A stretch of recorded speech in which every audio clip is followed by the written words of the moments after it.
name list called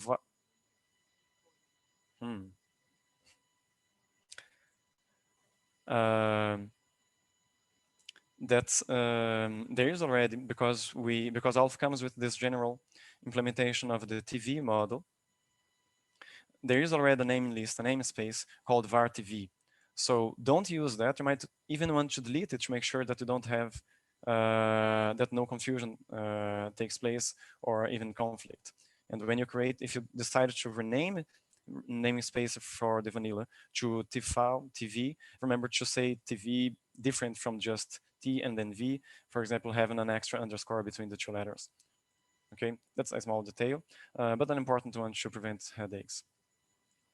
And what we're going to have inside of that, the new things we're going to have is essentially this hem v interaction. So that's a new parameter which is gonna set the intensity of the interaction, and it's gonna come in place of hem u. And that's all. That's all there is to it. Okay, so the change in the parameter file, apart from perhaps a change in the name of the name list itself, is as trivial as it was for the example one. Good. Going now finally to the code itself. When you set your Hamiltonian, you should declare. You have a new variable, so you should declare it. Once again, we're going to say that it's a float in double precision, and you don't have to rewrite it. You just can take hemu and change its name to hemvint. You should read the var TV, of course, in that subroutine called set, just in the same way you did for the parameters file. So you have to reflect this change in the code.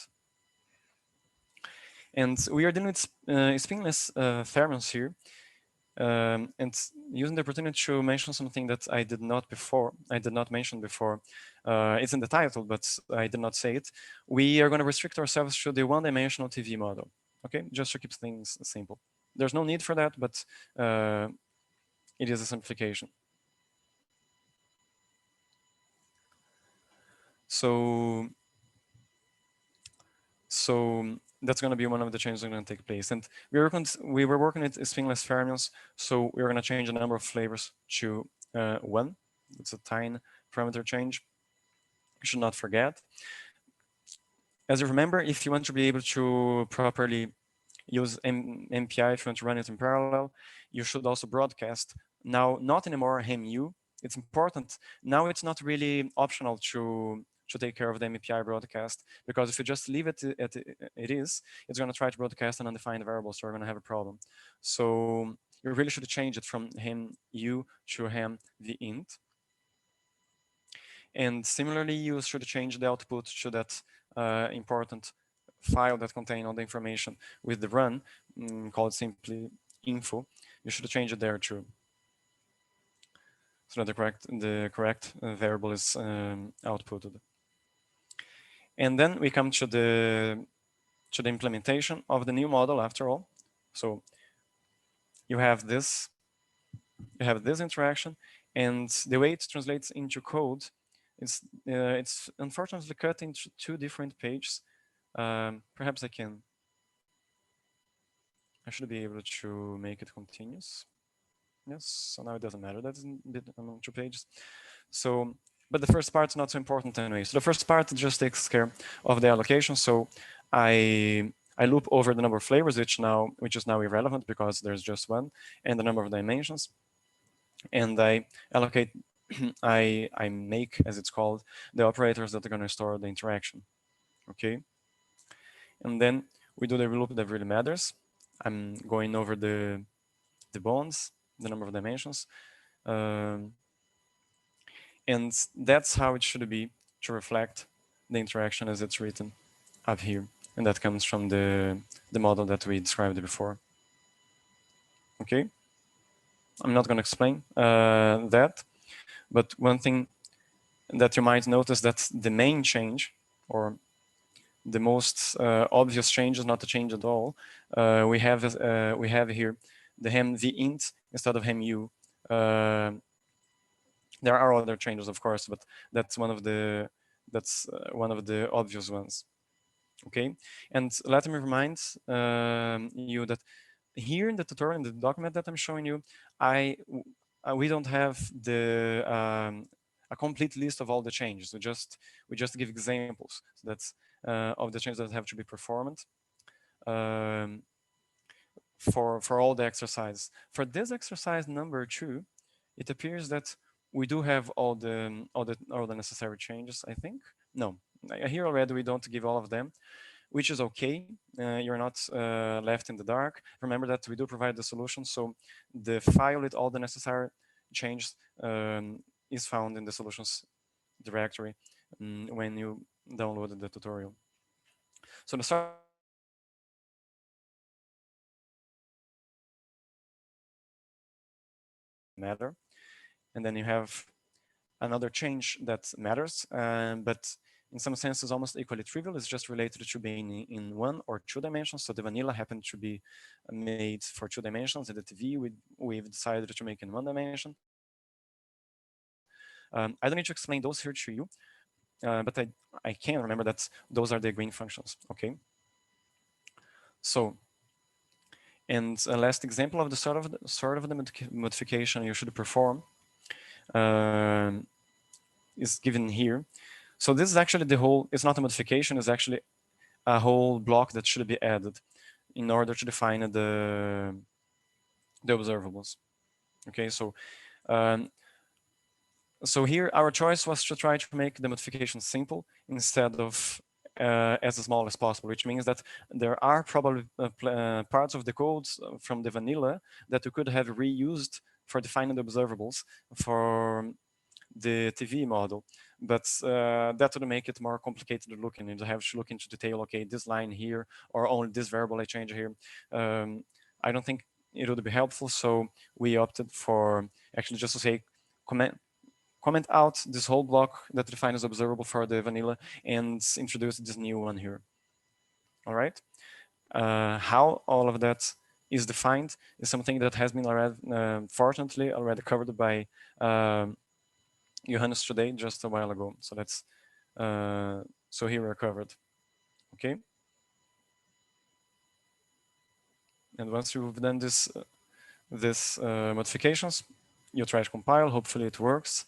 And just as with the exercise one, we provide some benchmark data in a .dat file, and the benchmark plot, which is just this one here, but also the GNU plot script that allows you to quickly try to reproduce it once you can run your own version of it.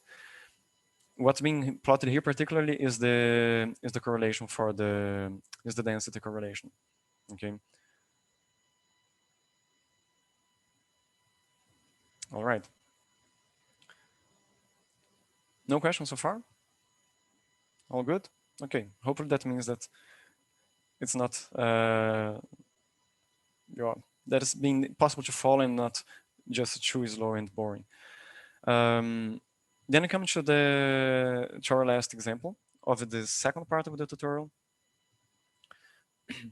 And here we're going to add a new observable. So in this sense, we're going to already have done that for the previous example. But the difference here is that the focus is on the new observable. And this is once again completing line to the ALF basics talk we had earlier today, exactly on the observables. So I don't need to go over that because Johannes explained that in detail already. So I think he mentions in particular what I said a few minutes ago, how those functions you find or that you find in the code, how they translate to the physics that you're interested in. So going directly to the code modifications. So how does it look like? Here we have a more bird's eye view of the modification. So instead of giving a step-by-step directions on how you should proceed, since it's already the third exercise. And again, in emergencies, you can always take a peek at the solution that we give. We just describe what has to be done, but most of it, from what we've just seen, it's gonna be obvious. So okay, we base ourselves on vanillas always here, and we should introduce a new observable and allocate the memory required to store the measurements. Right? It's by that is meant you have that factor of observables that we talked about a little ago, and this vector has, let's say, length 3. Now we should make it have length 4, or if it has length 5, we should make it have length 6, because your intention here is to introduce a new observable, not to replace one. So to introduce a new one. So you have to do that and allocate it. That's an easy change. Once you open the code, it becomes clear what you should do. It's explicitly said here, increasing the length of the array obs_ec for the equal time observables, and of course you can do the same for the time displaced ones. The superroutine observe that we had to modify for the previous exercise, once again, has to be modified here. You have those GR and the GRC, those up here, and everything that you need can be written in terms of them. Of course, in principle, you should sit down and write that before trying to code, unless you know by heart, unless it's obvious to you. And that's not some modification, it's just a remark. Remember that that you have the background and you should take care of it too. The background is stored in this let's 0, okay? 0 part. You should remember to do that to subtract it at the appropriate spot. It's at the appropriate spot.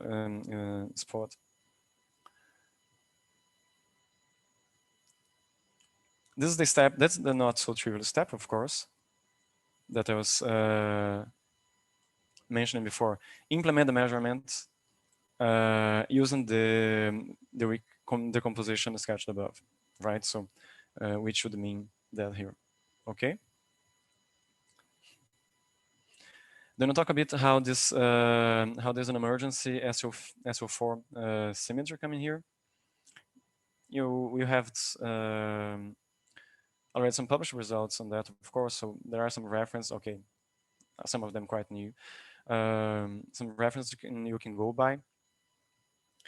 And the implementing the time displaced, if you manage to implement the equal time one, implement the time displaced is really straightforward. It's essentially the same.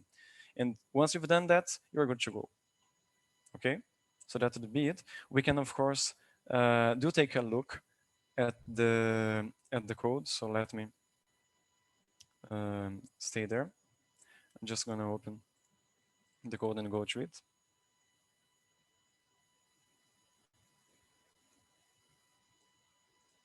So I'm going now to the exercise 3 directory inside of the solutions directory, and also to ALF and progs and Hamiltonians.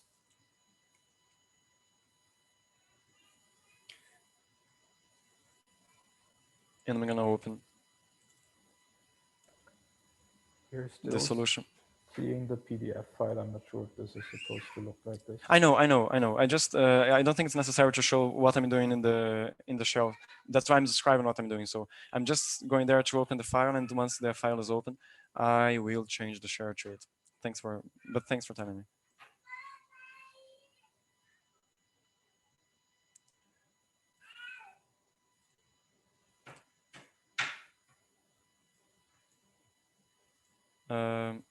I don't know if it's working. Are you guys seeing this MX window? Yes, we do. The whole is okay. Funnily enough, it's not being indicated as such by Zoom. Good. But if you're saying it, it's good enough. So everything that I described before now should become even clearer once we see it's actually written down. So nothing is changing here because we are simulating the same system. This time we are not changing the model.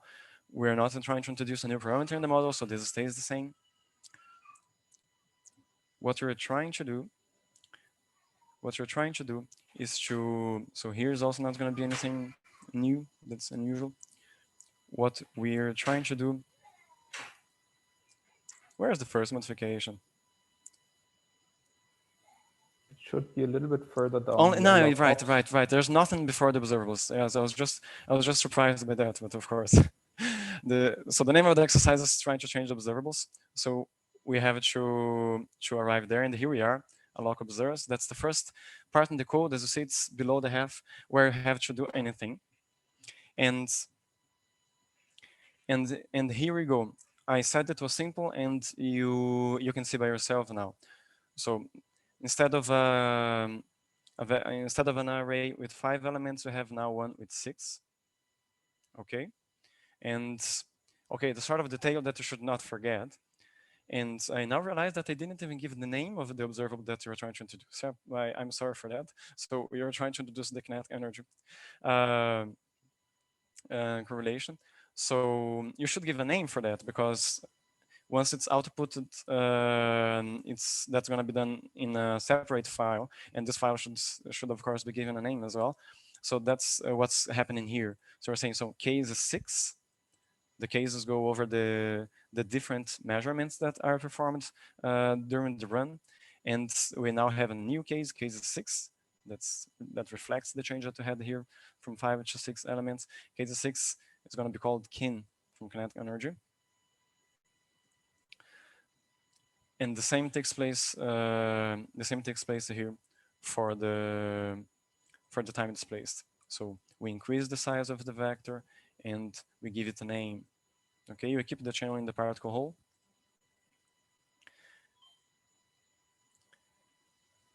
That's the subroutine that defines the observables. Okay, we happen to need a new variable jx for it. So that's of course implicit. Whenever you feel that you want to define a new variable for performing some calculation, you have in Fortran to declare it. That's not really true that you have to declare it in Fortran. You have to declare it in Fortran because we decide so. It's safe for programming. So you have to declare it. And when you come here, the remarks, so the meaning of the symbols, by the way, we have a very terse, we are working on in expanding it, but we have a very terse doctrine documentation. So most of the time, most of the codes is actually has some sort of documentation in the code itself, like for example telling you what is gr actually, and saying that okay, that's the green function or anything like that. Okay, so if that can be useful to take a quick look. You might not have to check the documentation for every question you have regarding the meaning of the variables. Ideally everything should be for the knowledge, for the knowledgeable at least, should be present in the code itself. It's not true always, we are working on that, but a lot should be there. So I come here, those observables have already been defined before, don't touch them, we're just adding a new one. And here we are, right? So that's the first one. Just operations over the green function, right? It's well indicated which part of the, so which contribution each one of those terms refer to. Okay, and in the end, you use that at your place. And the last thing you do is here, and that's it. That's all there is to it. And you repeat this. You essentially repeat what's here with the necessary changes, obviously, for the time displaced, and you're done. So as I said, depending on how comfortable you are with those sort of calculations that Johannes gave a glimpse of earlier today, it might be an easy step or might not. At any rate, the necessary code is here for you to at least check your own work. Let me go back to the presentation.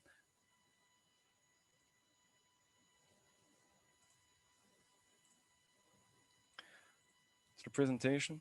I realized that I might not have mentioned. No, I did mention. I thought I had forgotten to talk about the second exercise for the first. So the part B for the first exercise.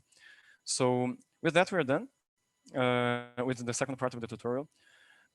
I hope it's clear now that lots of changes are actually, even for those not familiar with Fortran, are actually not so difficult to do. And if some of those who are a bit more, they should be doable actually. I hope. So any questions?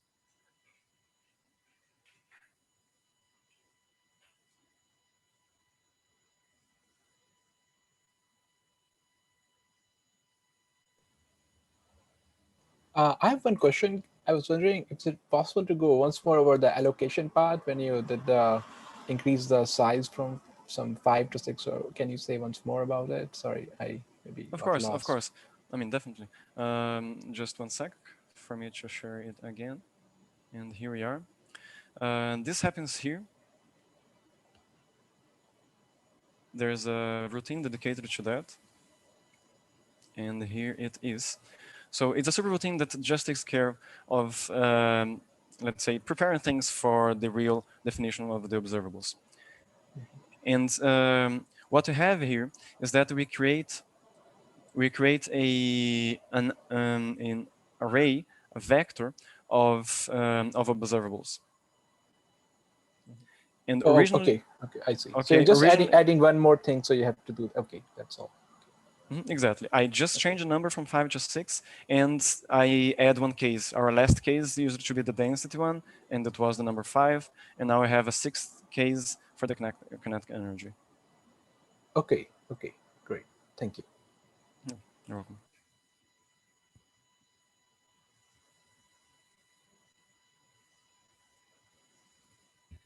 There was still an issue mentioned in the chat by Eduardo. Let me see if I can see the chat. No rule to make target. If you get a no rule to make target, probably you mistyped something.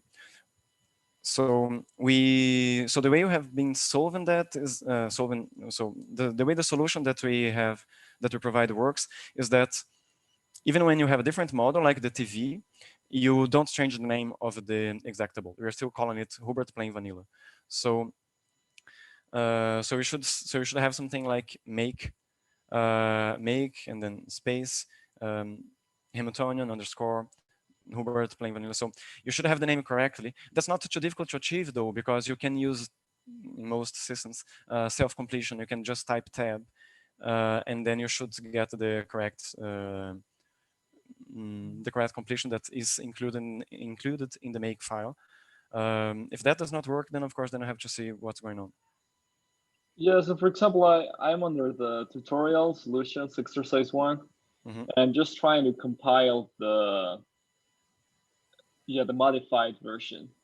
So I was just typing make Hamiltonian Hubbard plain vanilla, but it just gives me no, it's something else. That says nothing to be done. So I'm assuming it's already compiled. Okay, so that's all right. That's probably it. You should not type Hamiltonian and Hubert plain vanilla, but only Hubert plain vanilla. You should start with Hubert plain vanilla.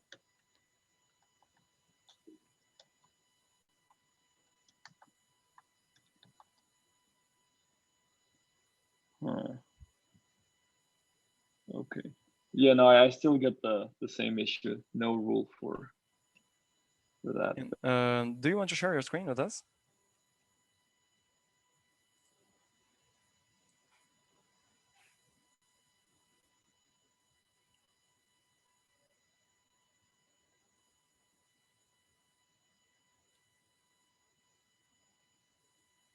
You should do that inside the ALF directory.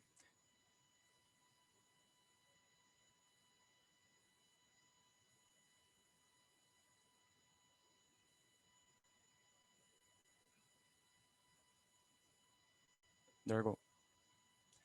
You had an error, probably because you don't have the configure, right?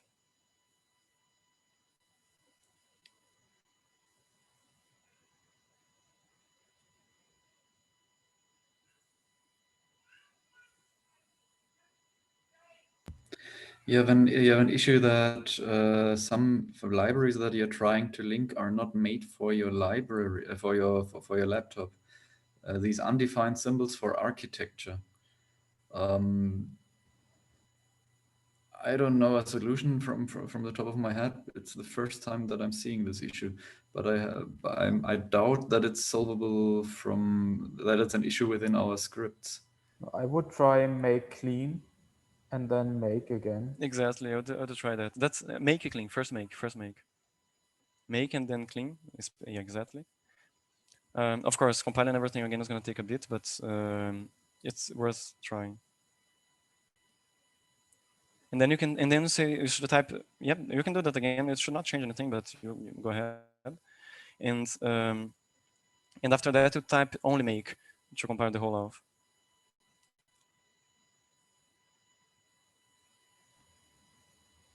Would also be okay make Hubbard plain vanilla. You think so? I would guess not because of the libraries, but maybe you can try it first because then it's faster. Okay, now Try make just a single one. The issues should occur with any, if there is still an issue.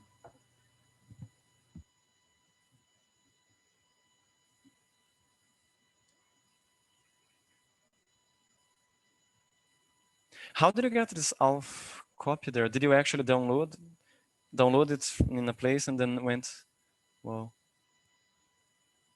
no input files.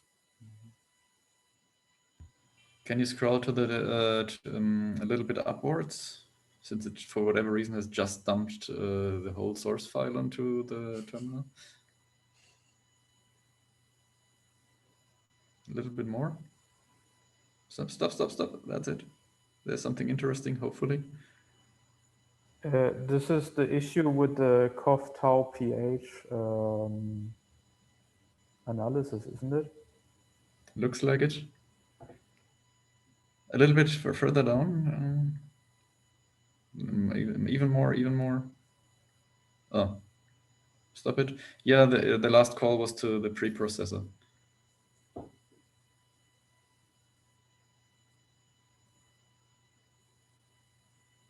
Did we encounter that before?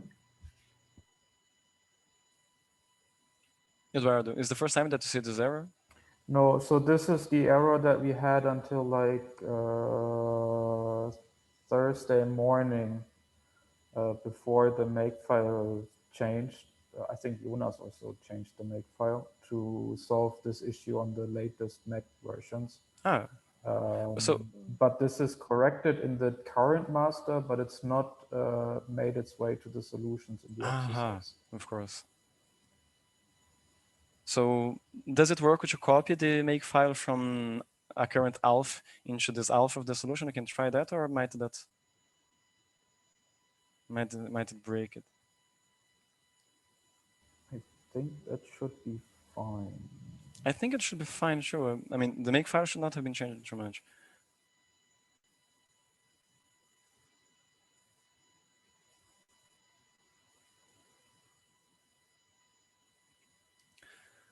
So if the compilation works fine there, then it's worth trying to copy the make file from this folder where you are.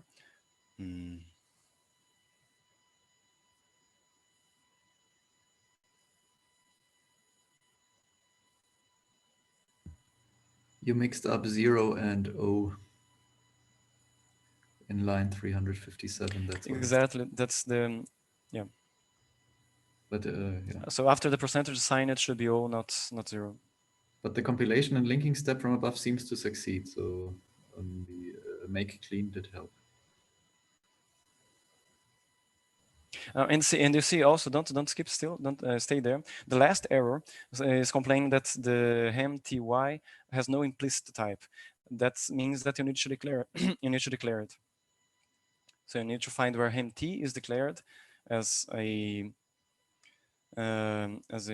double precision float, and just copy the line and add an y after the t, and then we're gonna have declared that, and this error is not gonna be there anymore. But I'm afraid that I also kind of have to step in as the host, since the schedule is kind of reaching the next item on the list, which would be Florian, right? That's true. All right then. So thanks for your questions. But we can pick this discussion up Exactly. again